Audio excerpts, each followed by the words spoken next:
बिस्मिल्लाहिर्रहमानिर्रहीम अस्सलाम वालेकुम मेरी यूट्यूब फैमिली कैसे हो सब। दुआ है कि रब तआला तुहानू सब नू खैर खरीयत ना रखे, अपने हिफ्ज़ो अमान च रखे और तुहाड़ियां तमाम जायज़ ख्वाहिशां पूरियां फरमाए। अज असी हाजिर होए हैं बहुत ज़बरदस्त रेसिपी दे नाल। एक रमज़ान स्पैशल रेसिपी है। ते रोज़िਆਂ ਦੇ ਵਿੱਚ अमूमन ऐसा ਹੁੰਦਾ है कि शाम ਨੂੰ इफ्तारी ਦੇ टाइम समोसे पकौड़े चीज़ां खादियां ਜਾਂਦੀਆਂ ने बहुत ज़्यादा मिकदार ਵਿੱਚ। बहुत ज़्यादा मिकदार का मतलब यह नहीं है कि मतलब है कि असी कोई 10 समोसे खाने ने, मतलब है कि अमूमन रेगूलर खाया जाता है कि जो फ्राई चीज़ां खाने दे नाल मेदे ते बहुत जड़ा ना बुरा असर पैंदा है और खाना हाजम सही नहीं हो पाता। अमूमन जड़ा मेदे जलन ने चीज़ां स्टार्ट हो जांदियां ने ते उन्होंने बिल्कुल नॉर्मल लाइन ते लैके आएगा और जो भी सिखाओगे ईजीली हाजम हो जाएगा। असी बनावांगे पुदीने का शरबत जो बहुत ही टेस्टी और बहुत ही खूबसूरत देखने च भी नज़र आएगा और एक बार पीने तो बाद दिल करेगा कि बंदा दोबारा होर पी लवे तो बेहतर है। 2 गुठियां पुदीने दियां ने जिहड़ियां असीं साफ कीतियां ने। ਇਹ ਜਿਹੜੀਆਂ नरम डंडियां ना ਇਹ नहीं रिमूव कीतियां, बाकी लंबियां वाली डंडियां जिहड़ियां सख्त ने ना वो असीं सारियां रिमूव कर दियां क्योंकि ना वो सख्त होने दी वजह तो ना एक तो ग्राइंड सही हो नहीं पानियां, दूसरा उन्हां च हल्की जी कड़वाहट होंदी है। ते इस वास्ते असीं टोटली रिमूव कर दियां ने। ते इन्हां नूं असीं हुण जिहड़ा ना ग्राइंडर जार दे विच पा के अच्छे तरीके दे नाल पीस लवांगे और उस तो बाद असीं निंबूआं दा पानी इहनूं जिहड़ा ना इहदे च निचोड़ के इहदे बीज अलग कर लवांगे। नाल ना रहना बहुत ज़बरदस्त, बहुत जानदार और बहुत ही प्यारी रेसिपी बनेगी। हुण निंबू ने इन्होंने असीं निचोड़ लवांगे लेकिन इन्हों भी बीज रिमूव कर लवांगे ताकि बीज जिहड़े ना वो सारी चीज़ का सत्यानाश कर दिंदे ने, शक्ल खराब हो जाती है। ते जिहड़ा ना अगर चाहो तो मिकदार वधा भी सकते हो लेकिन साडा बच्चों वाला घर है, थोड़ी जिनी खटास जी ना कम बेहतर है, इस वास्ते असीं निंबू जो थोड़े कम यूज़ कर रहे हैं। बिस्मिल्लाहिर्रहमानिर्रहीम।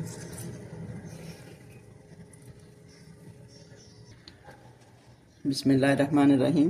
हुण असीं एक गिलास पानी का ऐड करके कढ़ाई दे विच ते इहदे च तकरीबन 3 कपाव चीनी असीं ऐड कर देंगे क्योंकि साडी एक गुठी पुदीने दी है सी। तुसीं अगर मिकदार बढ़ाना चाहो तो बढ़ा भी सकते हो लेकिन जिन्ना पुदीने की मिकदार थोड़ी एक्सट्रा होएगी उन्ना सेहत वास्ते ज़्यादा फायदेमंद होएगा। बिस्मिल्लाहिर्रहमानिर्रहीम। चीनी नूं असीं हुण नाल नाल चम्मच चलाते रहांगे ताकि मेल्ट अच्छे तरीके दे नाल हो जाए, नीचे सड़ जाए तो फिर उसका टेस्ट जो है ना चीनी के बजाय गुड़ वाला फील होना शुरू हो जाता है। हुण साडी चीनी अच्छे तरीके दे नाल मेल्ट हो गई। हुण असीं इहदे च जिहड़ा पुदीना पीस के रखिया होया सी पूरा पेस्ट बनाता है, मतलब उन्होंने हल्का जिहा पीसिया नहीं है, इहदे च ऐड करता और नाल ही इहदे च 1 चम्मच नॉर्मल नमक जिहड़ा है रेगूलर हांडी च इस्तेमाल होंदा है इहदे च ऐड हो गया और छोटी हाफ चम्मच जी ये काली मिर्च की बल्कि थोड़ी जिनी कम कर देंगे ये ऐड हो गई और काला नमक 1 चम्मच ये चला गया। ये टेस्ट में भी बढ़ाता है और ये खुशबू में भी बढ़ाता है और यदा जो फायदा है मेरे वास्ते वो बहुत ज़्यादा बढ़ा देता है।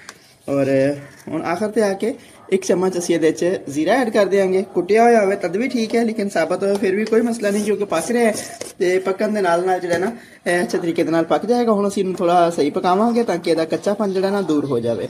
एड़ा पानी असीं ऐड किया है, पुदीना ऐड किया है क्योंकि लंबे टाइम तक रखना होवे तो उसकी पकाई अच्छे तरीके नाल होनी चाहिए है। हुण असीं इहनूं 15 तो 16 मिनट जो ना सही तेज़ फ्लेम पर पकावांगे इहनूं और यदि खूबसूरती में बढ़ाने वास्ते थोड़ा जहा असीं जो ना सबज कलर वो ऐड करांगे। अगर कलर ना ऐड करना चाहो फिर भी कोई मसला नहीं लेकिन इतना थोड़ी जिनी खूबसूरती बढ़ जाती है क्योंकि बच्चा पार्टी खूबसूरत चीज़ के पीछे ज़्यादा आते हैं। इस वास्ते असीं मामूली जो ना 1 चुटकी वो ऐड कर लिया। असीं खुला जो ना कलर ऐड किया है, अगर लिक्विड च होवे तो फिर भी ज़बरदस्त है। यह हुण साडे शरबत में पकदिया होया तकरीबन 15 मिनट हो गए। देखिए यदि हुण कलर कितना खूबसूरत हो गया और गाढ़ा भी अच्छा खासा हो गया। हुण असीं दी फ्लेम बंद कर देंगे और इनू रूम टंपरेचर ते आने का ना थोड़ा जिना वेट करांगे। तकरीबन 10 मिनट वेट करके असीं इनू बोल शिफ्ट करते हैं और तुहानूं जिहड़ा ना शरबत बना के गिलास दे विच दिखाते हैं। तो बकाया फिर सेव करन दा जिहड़ा शायद ना दिखा पाइए क्योंकि इन्हें मजीद टाइम लेना ठंडा होने दा हले।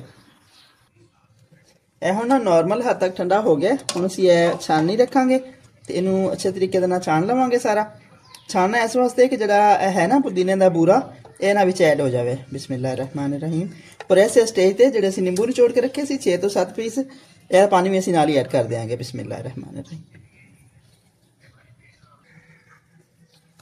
देखिए पुदीने का जोड़ा है बूरा जोड़ा इनू अच्छे तरीके असीं हल्का हल्का प्रेस करके ना तो इनू बिल्कुल साफ कर लाँगे ताकि शरबत जो ना साडा वो ना ज़ाया होवे।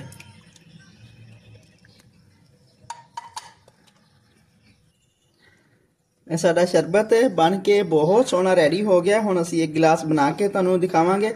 ਇਸ ਟਾਈਮ ਅਸੀਂ ਬਰਫ਼ ਨਹੀਂ ਐਡ ਕਰ ਰਹੇ ਕਿਉਂਕਿ ਬਰਫ਼ ਜਿਹੜੀ ਉਹ ਸੀਜ਼ਨ ਨਹੀਂ ਹੈ ਹਾਲੇ, ਠੰਡ ਹੈ ਕਿ ਬਰਫ਼ ਪੀਣ ਦਾ ਮਤਲਬ ਹੈ ਕਿ ਤੁਸੀਂ ਆਪਣੇ ਆਪ ਨੂੰ ਰੇਸ਼ਾ ਲਗਵਾਉਣਾ, ਬਿਮਾਰ ਕਰਵਾਉਣਾ।